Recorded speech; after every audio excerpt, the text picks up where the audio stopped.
Hello and welcome to the Mayor's Office, the forum for Pacifica's mayors to talk shop with regional leaders about nothing and everything. The year is 2023, therefore I am Mayor Tygarjas, Twyrls, Bigstyck. Anything worth saying is worth saying politely. Our guest tonight is County Supervisor Ray Mueller. That's our in Pacifica District 3 County Supervisor. In the interest of full disclosure, Ray and I are friends. We're pretty good friends over the course of his campaign. I got to know him as more than just that guy vying for my recommendation to the community. He became a good friend, honestly. And I say that because that's my bias going into the discussion tonight, which has something to do with civil discourse. In April, the Board of County Supervisors had an item about limiting what few options remained both regionally and statewide for county law enforcement cooperating with federal immigration and customs enforcement, commonly known as ICE. So as they were having this discussion, there were two rounds, and the first round, my friend, County Supervisor Ray Mueller, brought up the notion that, well, in premise, he agreed with what was being discussed, but he wanted to make a carve-out specifically for rapists, murderers, and child molesters. As I watched this, I thought, it's not a bad case to be made, but relatively quickly, that discussion came to a close, and it wound up being a 4-1 vote because Supervisor Mueller believed strongly that in the cases of rapists, murderers, and child molesters, maybe we should have the ability to work with ICE agents. So for the second round of this discussion, our county supervisor, again, my friend, he came much more prepared with a much more robust discussion item around why it was he really felt like this was a carve-out that should be made. And he made his case. So what I'm not going to be trying to do tonight, though I'll check in with our guest when the time arrives, but I'm not trying to relitigate what the discussion was. But what followed after he made his case for something he felt very deeply and from a heart level about was a display of varying degrees of, to put it politely, Ray being chastised for trying to discuss his views. So of the other 4 county supervisors, Supervisor Pine didn't really engage in the discussion much. Supervisor Canepa kind of took the next step into the conversation, again would be a polite term.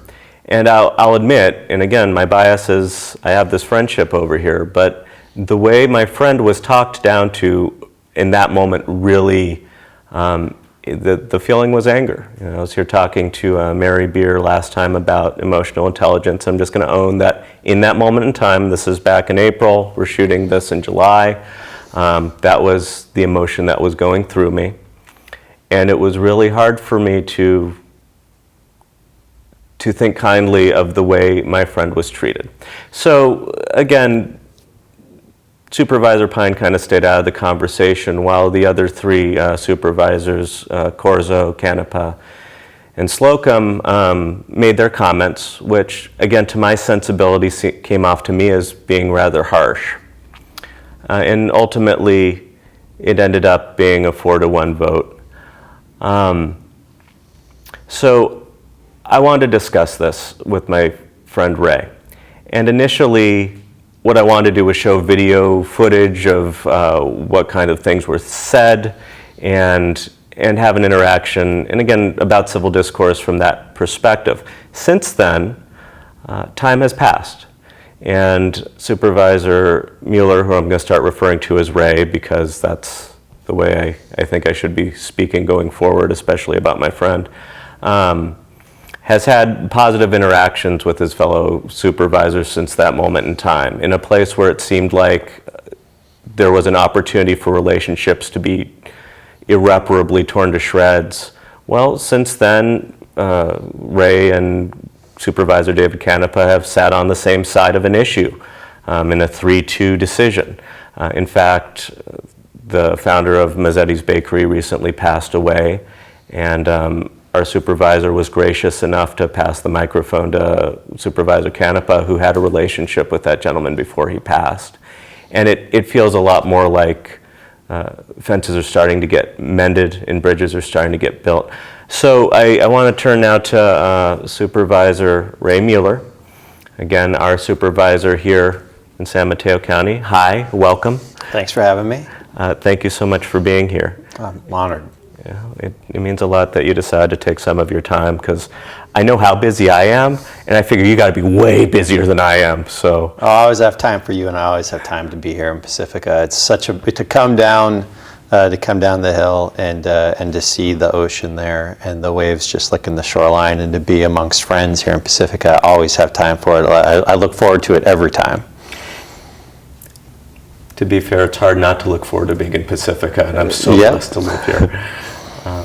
So thank you, welcome, and what I really wanted to discuss was civil discourse, because to my mind, as I was watching that, it's one thing to strongly disagree with somebody, and honestly, in the moment in time I was watching it, I was pretty well swayed by what you had to say, and then I listened to Supervisor Corzo, who I thought measured her tone much more admirably than some of your fellow supervisors in that moment in time. And I was like, okay, I kind of understand that she has a lived experience that informs where she's coming from. But what really frustrated me was, here's an opportunity to discuss different viewpoints. And so before I go down this road, because I really want to say this piece before I let you respond, but did I get anything factually wrong about how I presented the gist? And again, I'm not trying to relitigate the actual item. I think you summarized it where people were position-wise pretty well. Where I really was looking for a very specific carve-out in 3 instances of serious and violent felonies that would be an exception, and I think the polite thing to say was met with varying degrees of welcomeness. That's an exceedingly polite way of putting it. Yeah. And so what I was going through in that moment in time was this feeling of, look, maybe I was swayed by him, maybe I could be swayed by Supervisor Corzo's lived experience. And what really frustrated me was I felt like I didn't have the opportunity to really hear that conversation play out. And it might be that Supervisor Canepa, again, in that moment, I knew him before this moment in time. You know, I look forward to having friendlier feelings toward him now that I see that bridge being restored between the two of you. And really, I'm somebody who, I have difficulty when somebody I care about, I feel like, is attacked. That really just ruffles my feathers. So thank you for helping me to find peace, A. But because the conversation went to that place that I thought was a little over the top and undermined the points you were actually making, I was thinking to myself, well, why don't you respond to what he actually said? And then when it came time to hear Noelia Corzo speak, I thought, well, I'm starting to hear some of what she's saying. It feels more measured than what Supervisor Canepa is saying.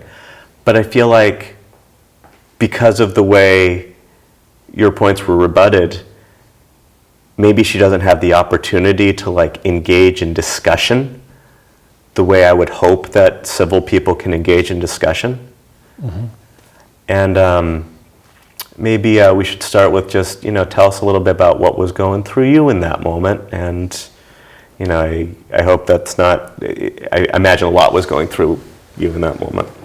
I think, so the first thing to understand is that going into that meeting, I understood it was divisive, that people had different opinions, and there was a lot of emotion, and I really tried to, in my argument, really sort of stick to the substantive issue and really sort of try to lay that out in a substantive issue way. That may have been a mistake. I maybe should have made more of an emotional appeal, but I really was trying to sort of really focus on the law and the impact of the law and in the scenarios that could play out. And you're a lawyer. I mean, in your past life, you're a trained lawyer, right? I am, yeah. And so So I really was focusing on trying to sort of lay out what the law was, what the exceptions were I was seeking, and then what are the scenarios that could play out where those exceptions would matter, specifically to residents in the district. And you know, the other thing that, having served in public service for a while, that you know, you understand that every time you go into a situation where that's charged, people are charged up, and a lot of time they have their fight or flight, you know, brain on, where they're not, where people really aren't in the mood to have the conversation, and so you're engaged and you're challenging. Your challenge isn't just to present the information, but it's also to get people into a place where they want to have the discussion. And candidly, that day, I don't think we ever really reached that place. When the dialogue went south and really started to get very personal, and I don't eat kale salad, by the way, folks. Kale isn't my favorite. You know, I love kale salad, especially when there's some like quinoa going on with it. Yeah, it got very personal, and in that moment, I thought about it, and I thought the best thing that I can do. Because again, what I'm trying to do is have the conversation not become more charged. I'm trying to get people to a point where they're able to just focus on the information. And then the other thing I always go back to is I'm the son of a preacher. The song's now playing in my head, by the way. Thank you. Well, I am, and so it's not the first time in my life that someone's come at me pretty hard. And so, you know, you learn to take your punch. And so in that moment, there was a punch being thrown, and the best thing that I could do in that moment was take it, and then let everyone speak their piece, and then see if I could still have people focus on the issue, and also understand in that moment that when that sort of aggression is shown, to really have faith that those who are viewing it, their sensibility will be the judge of what happened. I don't have to, in that moment, respond with equal aggression. I don't have to bring the argument to that level. I can have faith in that the people around me will see what's happening, and as long as I've appealed to the best in that argument, people will be able to hear what I said. And even if they don't agree with me, if I didn't show that level of aggression, at least I have the opportunity that they'll respect what I said. Sure. I think when I started having interest in public office, I noticed a lot of passion in my community, but I also noticed that some of the council members representing us all would sometimes mirror that passion. And what I thought the worst display of my representatives was when they were mirroring the passion in the community. Not because they shouldn't themselves be passionate about whatever item, but because, in my view, you have your passion and then you measure it against the value of communication. And by having those discussions with somebody who doesn't necessarily feel the way you feel or think the way you think, I feel like that's where a bridge can be made. And what I was craving in that moment where I decided to run was a voice that could say, look, maybe I'm leaning this way, maybe I even feel really passionate about that, but I can put that passion aside long enough to hear what someone else is saying and see if there's something from there I can incorporate into what I'm doing. Or maybe if you hear what I'm saying and I can say it in a dispassionate way, you can take that ball and run with it, and somewhere we can make something happen together. So that being my background and how I came to the conclusion I'd really like to try to represent my community, in that moment I was incensed, because whatever I saw in my own community in a display of passion, it was like, holy shnikes. Really intense. Yeah, but again, and it was tough to process afterwards. Like, I'm human, but I also, there were two things coming out of that meeting that I really was happy about, and that's that one, I didn't respond in kind, because if I had responded in kind, then the story that people would have talked about going forward would have been the interaction, the argument. And what I felt like I was presenting that day on the issue that was the purpose of the meeting, was to show the issue. And for me to respond in kind that way detracted from what we were saying about the issue. And so there was no reason to go there and do that, because it just would have completely taken away from what I was trying to share with the community and the point of view I was sharing from the community. And then secondarily, even though while you're trying to process it, the thing that I always try to keep in my mind is that even though we in a body, we serve and we all are elected representatients, our duty is to the public. Our duty is to do their work. And so while on this day it got heated and went places I wish it hadn't, we have to get past that, because there are so many problems in our community that we are charged with going out and wrestling with and finding a good and just result to help people. And so if in that moment tempers flare and it starts to degrade, it's also incumbent upon me to make a decision. Am I going to escalate that, or am I going to remember what my oath is and take the punch, try to de-escalate it, and get back to the work of the people? And you use that term, take the punch. It sounds like felt like you were punched in that moment. Well, I think anyone watching that would. I mean, I don't want to get in trouble, and it's past us. But I think anyone watching that would say that there was definite a definite aim and a delivery and message received. But like I said, what we try to do is we try to move past it, right? And the other thing about it coming out of it is there's I think it's that Buddhist belief that when something traumatic happens, you process it and then you try to bring it to figure out how you can reframe it to a happier ending and then not continue to dwell on it. Because the longer I dwell on it, the more I injure myself and relive that moment over and over again. And so I recognize it happened, and I process it, but I reframe it toward, okay, what am I going to work on tomorrow? And I'm proud. And in this moment, and I'm sure it's frustrating to those who disagreed to me, and those who agreed with me probably are happy, but in the moment, and still today, I'm proud for having stood for my conviction on the issue.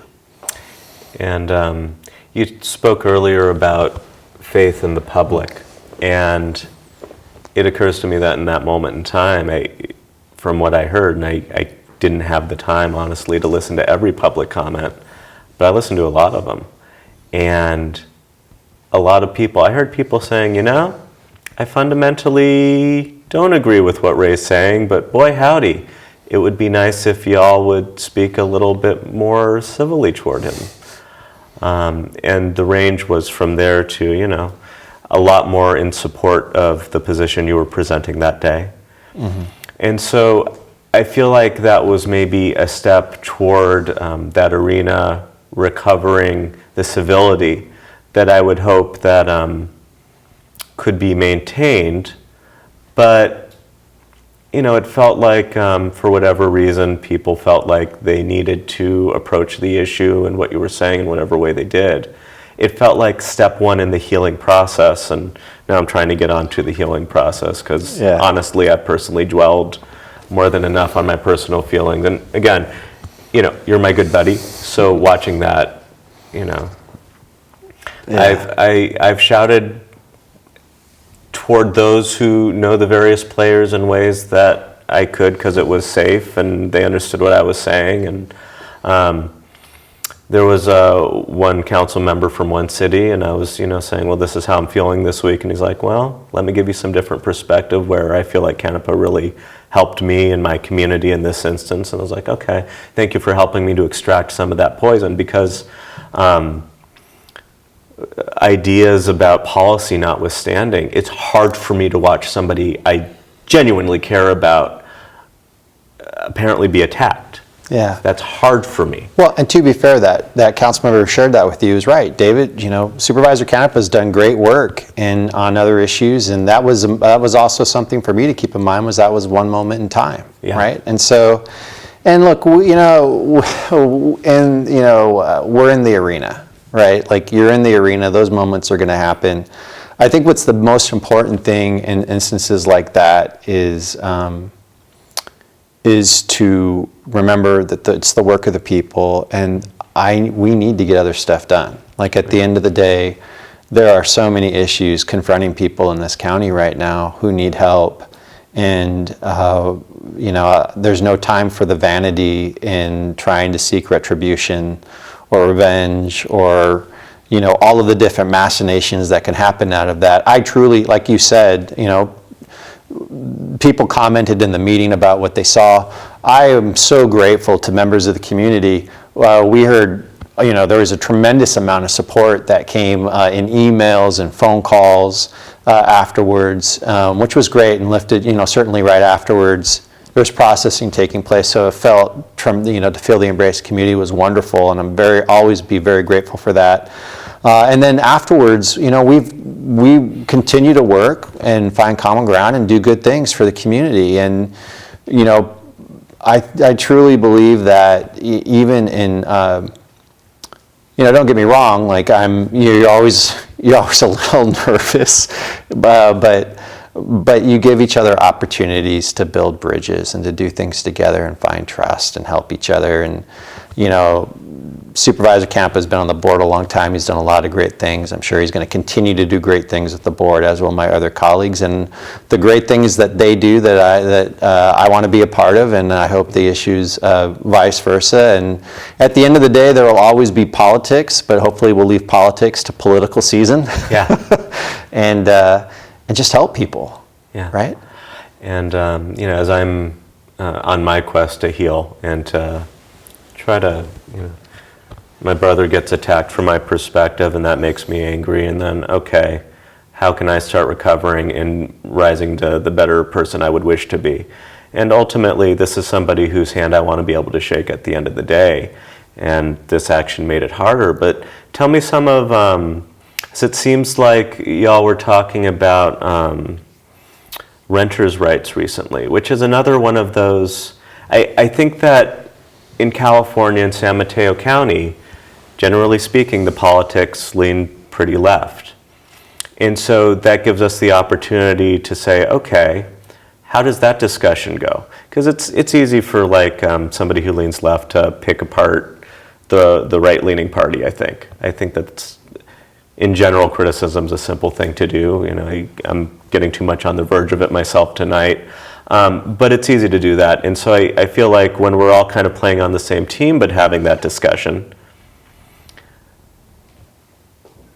how far do I want to go left, and when do I need to say, wait a minute, what are the real ramifications of leaning this way, and where does balance actually exist, even within the context of, say, trying to help renters? Mm-hmm. So recently the county had a discussion on renters' rights, and I was kind of surprised that the vote was 3-2 with you, Supervisor Canepa, and Supervisor Pine voting in the majority, and leaning not as far left as my sense was y'all could have gone. But it really kind of helped me and was a healing moment for me that, you and Supervisor Canepa were voting the same way, and on an issue that normally I would think, it might have actually been difficult for you not to vote as a team, because here's another one where, well, you tell me whether or not you want to help renters and a little bit about that discussion. Yeah. No, of course, I want to help renters, and so does Supervisor Canepa and Supervisor Pine. The issue on that ordinance for me really came down to, it was 28 pages long, and if you watch the hearing, that was actually another one where I received some criticism from one of my colleagues, but I asked about 3 minutes of questions per page, and there was sufficient ambiguity, and frankly... Did you just say you asked an hour and a half worth of questions? Yeah, I asked 90 minutes worth of questions. It was a 28-page ordinance. And it really went through all of the different ways that the legal sections of this ordinance interacted with the others and the definitions around them. There were a lot of novel areas in this ordinance. And what we were trying to do was... By the way, again, you think like a lawyer because that's your background. Yeah. And I studied legislative scholarship in law school and worked for the Ledge Council in Sacramento. And so people will say, well, yes, an hour and a half of questions. And what I'll say to them was, yeah, but we're passing a 28-page ordinance that affects every rental lease in San Mateo County, and if that was something that was going through the state legislature, that would go through hours and weeks of hearings in Sacramento. So we have, in this one hearing, really an obligation to give it that same level of attention. And so I tried to do that, really go through the ordinance, ask questions about that, and at the end of that, what was really interesting was I never actually stated that I was against the ordinance in the long run, but what I said was, look, there's enough ambiguity here that this is going to result in a significant amount of litigation. We really need to go ahead and bring in all the stakeholders and have a much collaborative process in the way that this is actually fashioned. And I don't think it's probably helpful to this, given that it was an hour and a half discussion, point out all the different things in the ordinance. But Supervisor Pine, who is also an attorney, agreed with that assessment in the meeting. And there were some things that we asked council during the meeting, and the council said, look, a lot of that needs to be tightened up. So since then, I think what has happened is that what ended up being the consensus, I think, among the majority was you really have to bring this ordinance to the stakeholders and to the community, given its length, and actually work on it in a sort of a collaborative, open process. It had been fashioned, and it's so hard. The Brown Act makes it so that only two people can work on one of these items. What I've discovered at the county is that at the city, if you're going through a process like this, you'd have a number of community meetings and everyone would weigh in and there'd be a study session. At the county, because we have so many issues to deal with, what I've discovered pretty quickly is something just shows up on the agenda Thursday, you've never seen it before, and you're voting on it Tuesday. And in this circumstance, we actually did have a study session, but it had been on 28 pages in a year of work before the rest of us had seen it.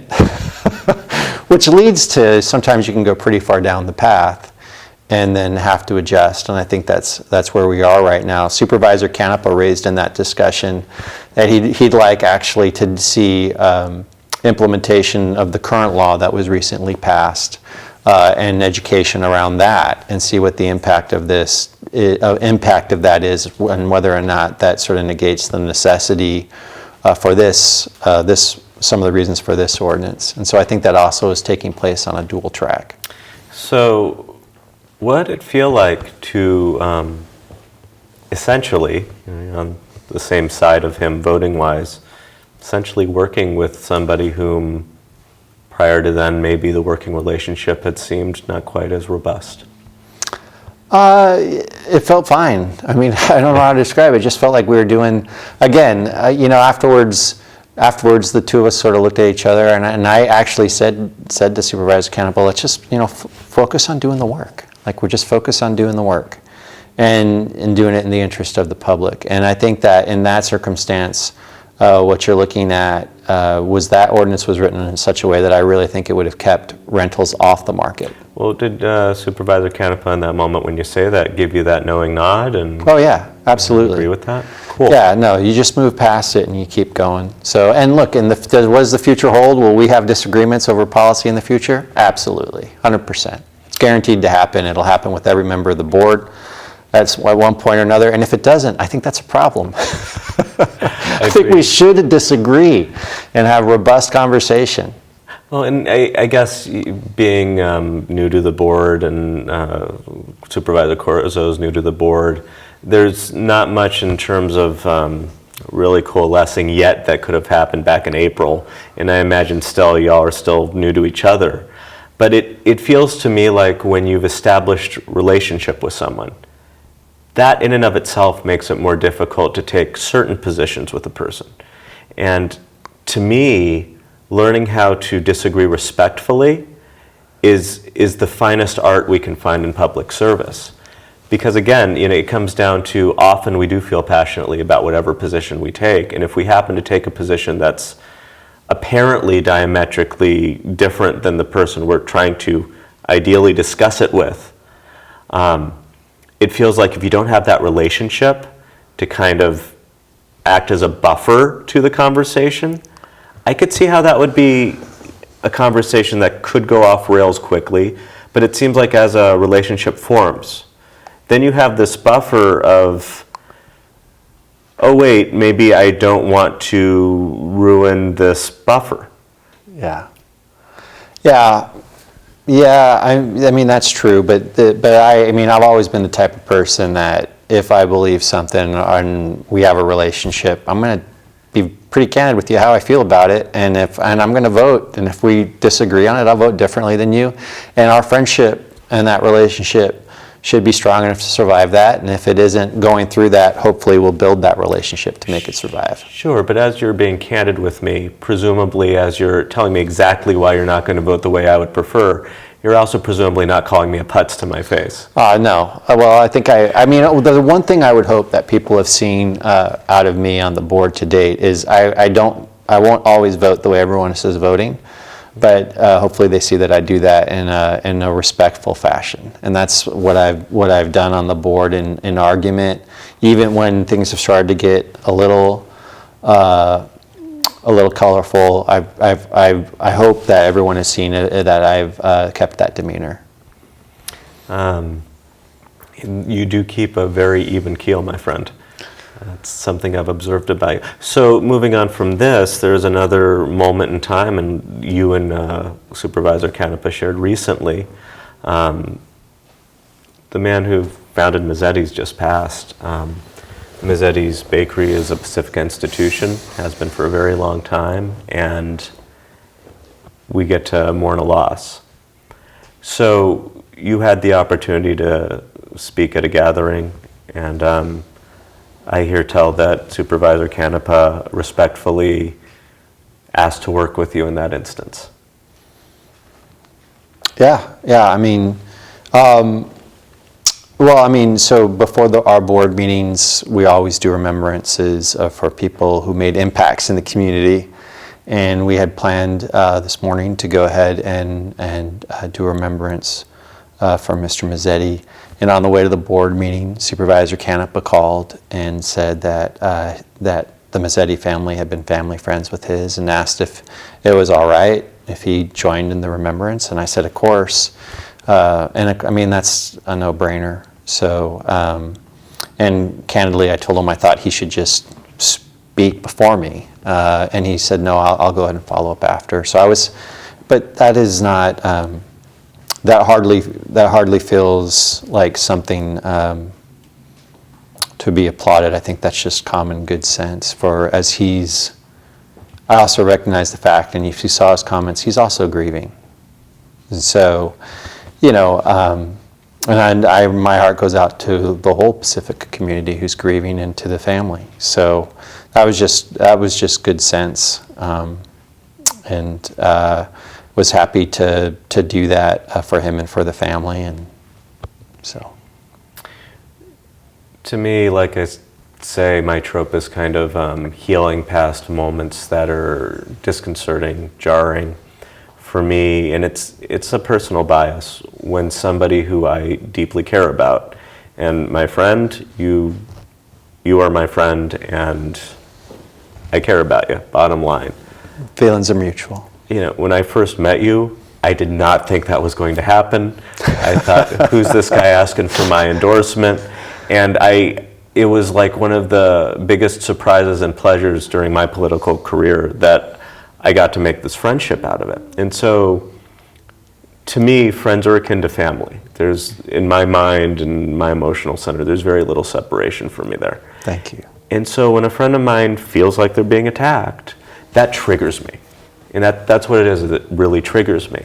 And it triggers me to the point that I'm able to, hold this distrust, for lack of a better word, I'm calling it that, for an extended period of time. So part of why I want to go down these steps with you. Okay, you're right. At the end of the day, it's just a basic human decency. But to be able to come to that place of basic human decency is healing for me in helping me pass this mistrust that I don't need to so ardently cling on to. And so that's why I want to hear that story. That's why I want to kind of take that journey in story form with you right now.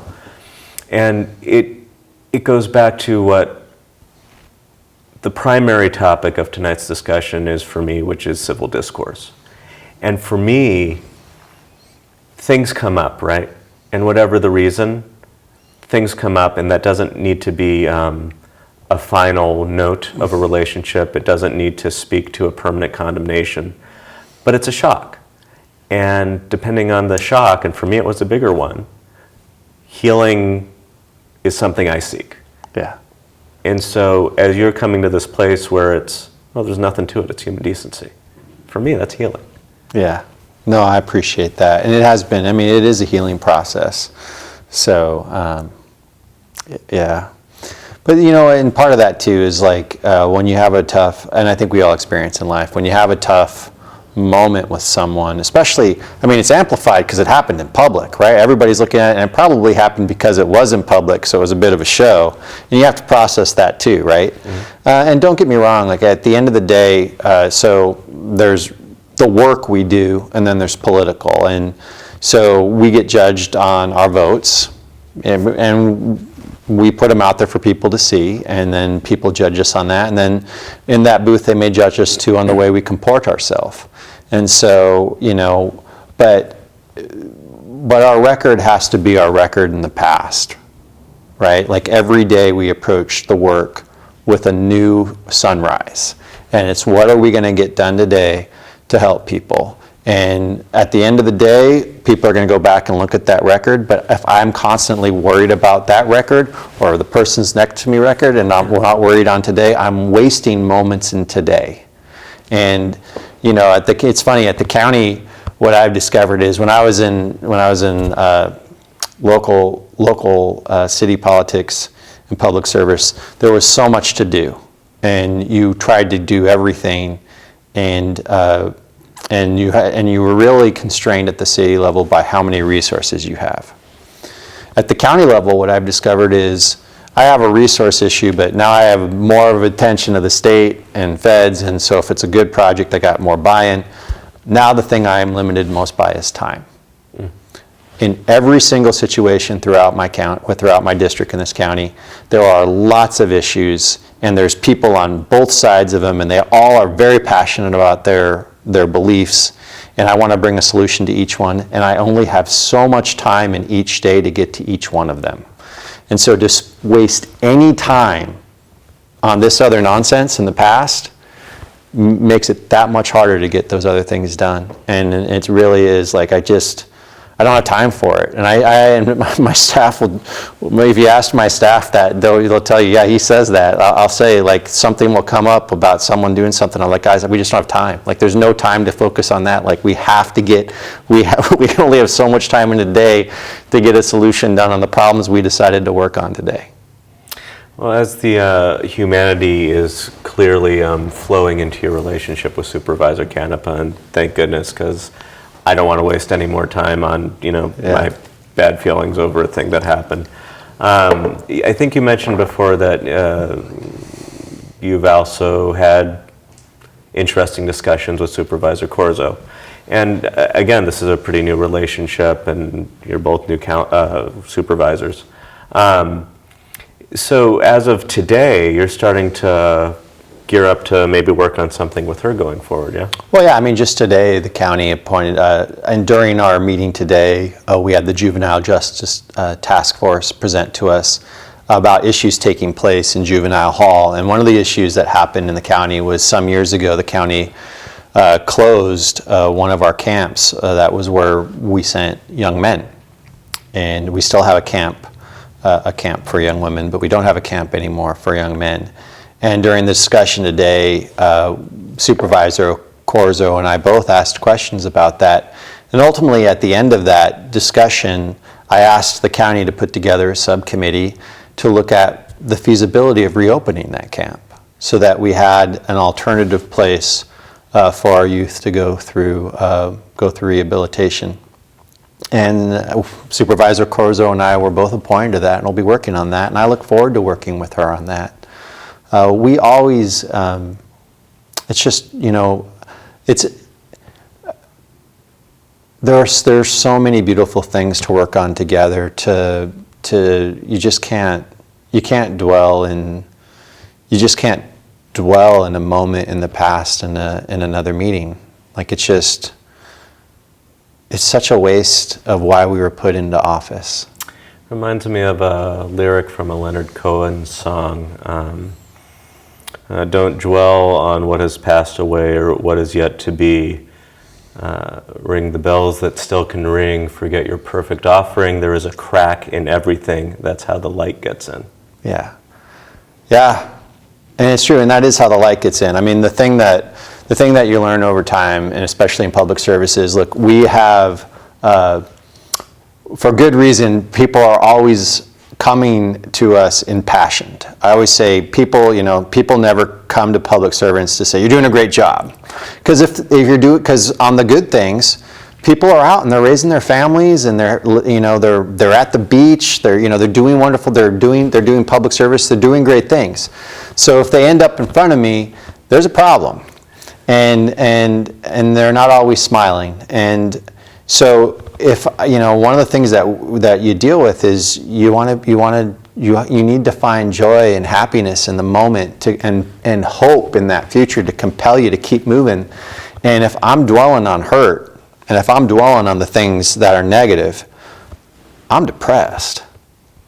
And that gets in the way of me being excited about going out and sharing happiness with those people and sharing hope with those people who come forward and all those things that I have to do to survive and thrive in that moment with them. And so you just can't, and it's something that you train yourself to do over time, and it's hard and it's a challenge, but you just can't dwell in negative hurts from the past. You got to leave them in that record and let people judge them later. And look, at the end of the day, also when you leave them there, we have Supervisor Corzo and I work on this camp, and we get it up and running again. How beautiful is that? And how much can we celebrate in that together? And there's going to be so many things we do like that together over the course of our career. So we disagreed on something in the past in public in a board meeting, which people saw, and that's part of serving public service. So, but yeah, I think the fastest way you heal with people is you just go out and do good work.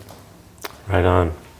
To me, I think civility ultimately is what brings about the varying parts of conversation to create something whole. But it sounds like to you, civility is part and parcel with surviving the experience, healing from the experience, and then bringing it to ultimately that place where I tend to take it, which is about, under the most ideal circumstances, hopefully the civility bears you out to creating that policy that's as mutually beneficial as the varying perspectives can agree upon. Yeah, I think that makes sense.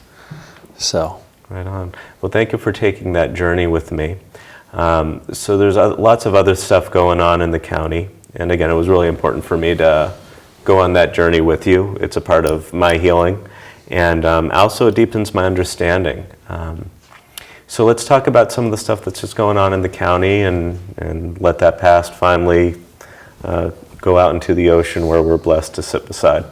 Office of Labor and Standards. This is a new something that's coming down the pike. I had the opportunity to listen in on the county supervisors meeting during my lunch break today. So I heard some folks from labor speaking about it, I think. But if you could tell us a little what's going on. Yeah, so today I shared with the board, the full board, that Supervisor Pine and I are going to be bringing forward a proposal to create an Office of Labor and Standards Enforcement here in San Mateo County. We don't have one other counties surrounding us do, and throughout the state, many counties do. And what the Office of Labor and Standards Enforcement does is, number one, it helps educate employers and helps them stay out of trouble so they know exactly what they need to be doing toward their workers. It helps educate workers as to what their rights are. It performs local investigations when there are complaints that come through to them, and works with the state in order to do that.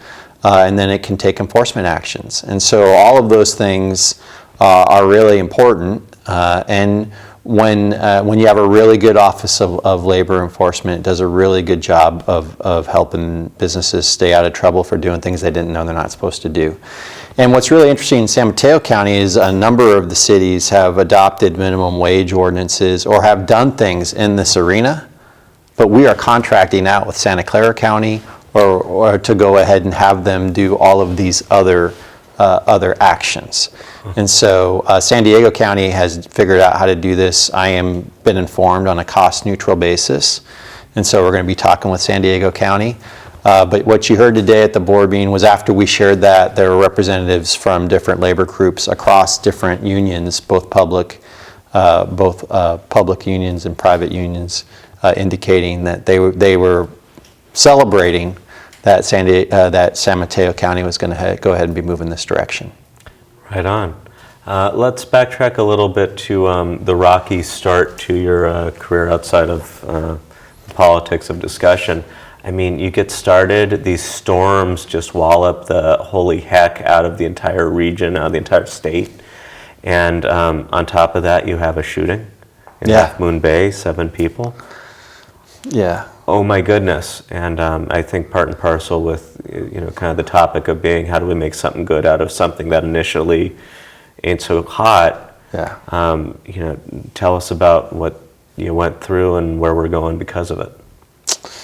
Yeah, I mean, so going back to the campaign, we talked a lot about the fact that we needed to really look at infrastructure all along the San Mateo County coast, from Pacifica all the way down to Pescadero.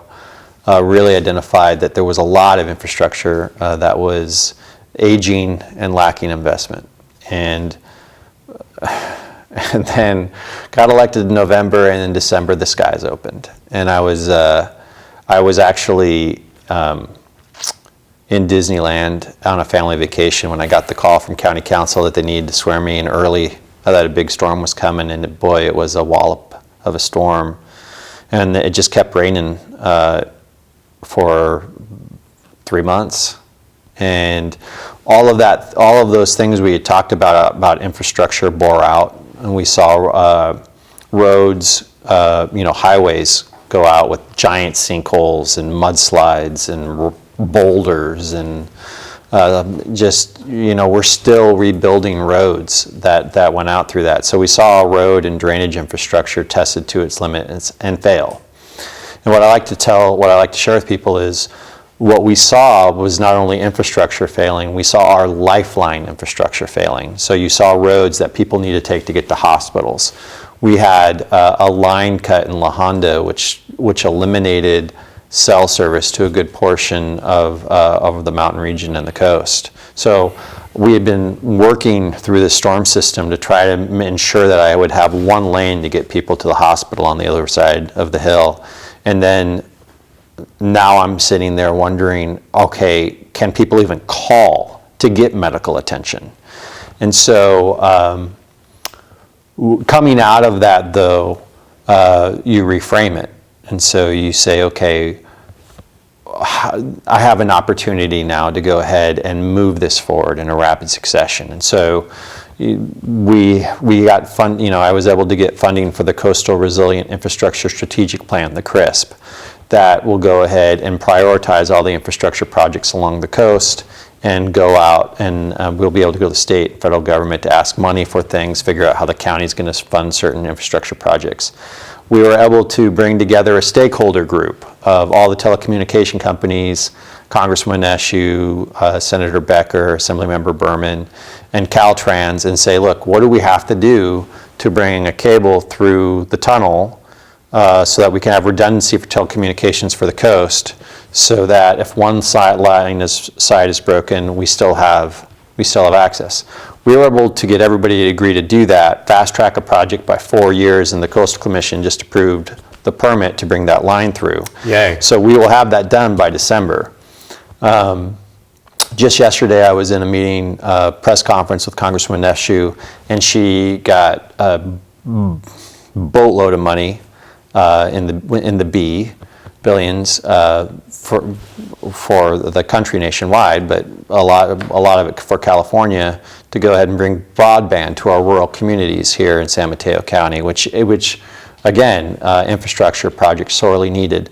So we were able to move a lot of that focus on infrastructure forward. We have a number of projects taking place right now, looking at how do we go ahead and address drainage and flooding, and rebuild our roads. The roads that we're rebuilding now are being rebuilt in a way that they will be able to withstand the type of storm systems we're seeing. And so there's a lot more work to do in that area, but we're off to a blazing start. So then right after all of the storm systems come through, first sunny day, and I'm like, well, I've been on the coast nonstop. I have to go see other parts of my district.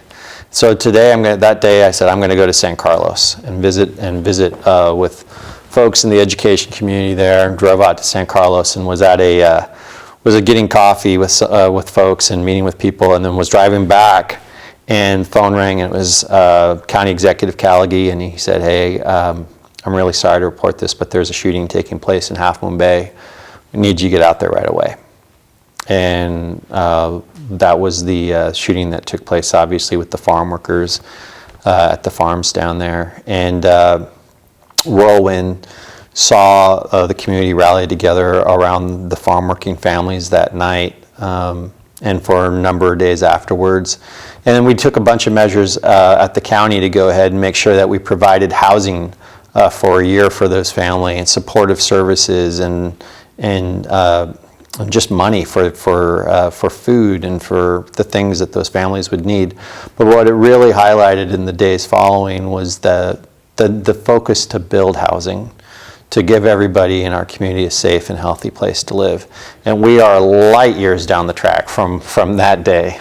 And so we were able to receive a $5 million CERNA grant from the state, and the county's kicked in now over $4 million, and City of Half Moon Bay gave us a site to go ahead and build housing. And so we have a site now where we have funding to build 26 or 28 unit modular homes, but the site can hold up to 45 to 60 homes, which is great. It's a great start. We'll be able to take care of those families. But just last week, I don't know if people saw in local publications, but we also now are moving toward actually trying to purchase a farm site that had gone vacant for a number of years down south of Half Moon Bay, which is 48 acres. Wow. And we will have, as a result of that purchase, be able to build farm worker housing and workforce housing and a co-op distribution center to support agriculture and strengthen agriculture into the future, and have mixed use with healthcare and childcare. And it's a legacy project really that will strengthen the coast, provide it housing, but also strengthen it in a way that preserves all the wonderful things that people love about the coast. And so these are projects, if you had told me all of these, I know I've been talking a long time, and I'm sorry. Well, that's what you're here for. I invited you to do very little aside from talk. So, but if you told me that all of these things would have happened in the first 6 months or 7 months, I would have said, that's not believable. But if you told me we would have made this much progress on solving these issues in the first 7 months, I would have said, well, that's not believable either. So it's always reframing and just moving forward and working together. And the real key is bringing it back to what you talked about at the beginning. It's working together. Everything we're accomplishing with Congresswoman Neshew, with Senator Becker, with Assemblymember Berman, with my colleagues on the board, who you'd say, oh, that was a bad incident. I'd say, no, they're standing side by side with me and making those votes that matter to get these things done, which I appreciate so much. We could not get it done without them. And that's the importance of moving past all those little things. It's because we have these bigger things that we need to help and support each other and figure out how to get done. And we're doing it. And by the way, we opened a coast-side office on the coast. So for everyone out there, come on down, visit us. Visit us down in Princeton by the sea at the harbor. We have a coast-side office, so it's easier for you to come and share the problems that you have that we can go ahead and try to solve for you. Well, we've got a couple more minutes, but, and by the way, I have visited that office. It's a very cool space, and my understanding is that you have staff from Senator Becker's office, Assemblymember Berman's office, along with your own staff working it? Yeah, and Congresswoman Eshoo. Her staff was in the office last week. Everyone's in there so that if a person comes in, we can work side by side. We're in discussions right now with one of the universities in San Francisco to bring law students down there to provide legal aid there on certain days of the month. And we also have planning staff coming out. Basically, we're trying to, if people come to us in that office and they have a need that we cannot meet, we're trying how to bring those resources to bear so that we can go ahead and provide those services on the coast side. You know, you're affording me the opportunity that going from this place where I had deep concern after my family, that I needed to frankly worry and take this defensive tact. The human being who you are can take that instance, walk past it, and keep doing the work.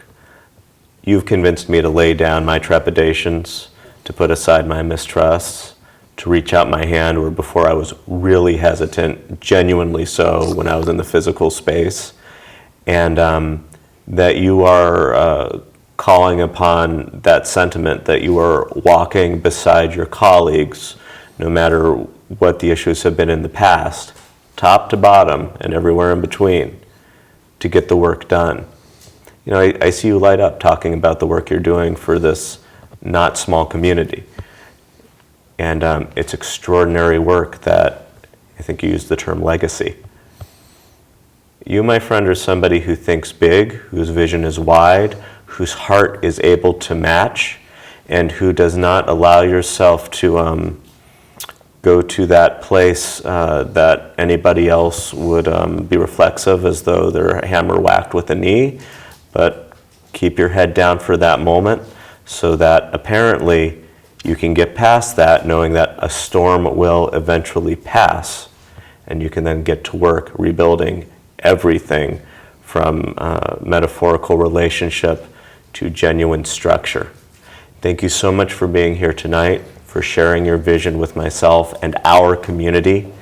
And I am truly honored to have you and hear your story, and thank you for sharing it with us. Oh, well, thank you for having me, and super kind, and I'm so appreciative, and I look for every opportunity to work with you and the Pacifica City Council. You all are doing such great work here, and we haven't had time to talk about it, so hopefully I can be on again next time to talk about that. Thank you. Thank you.